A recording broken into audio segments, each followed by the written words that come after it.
I wish you were here now, Quincy. You were always there for me when I needed you. Even now, it's your friends who've made me strong enough to carry out what I must do.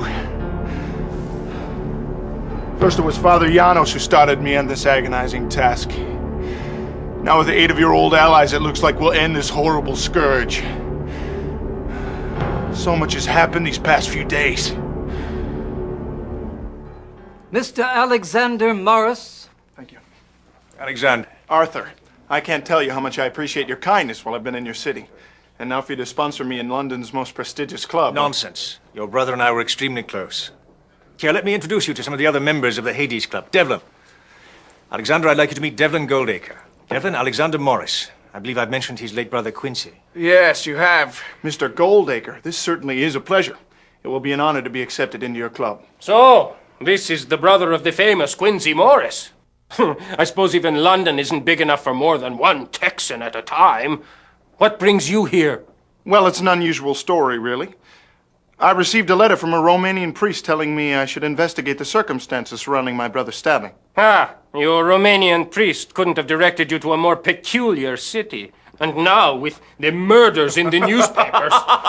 Oh, do shut up, Leopold. Never mind our Czechoslovakian drunk and his ramblings. So, how long have you been in our fair city? Well, a number of months, actually. I got a bit sidetracked from my investigation when I met Anisette. Since we became engaged and her father took ill, I really haven't had the time to pursue the matter further. Yes, well, I can see how Anisette could have that effect on a man. Excuse me, sirs. I have a message from Mr. Morris. For me? Thank you. Good Lord.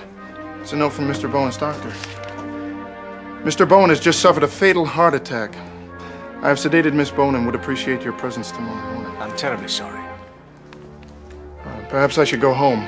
I could do with some rest as well. Pardon me.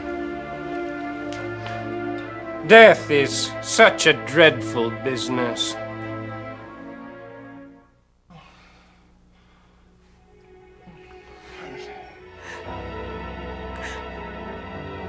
Anisette? Oh, Alexander! Anisette, you must let him go. Andrew is gone. I know, but it's so hard. I miss him so. Let me call the doctor to remove his body. The sooner he's in the ground, the sooner his soul can rest. You think that death can take her from me? Oh, Daddy! Anisette! No!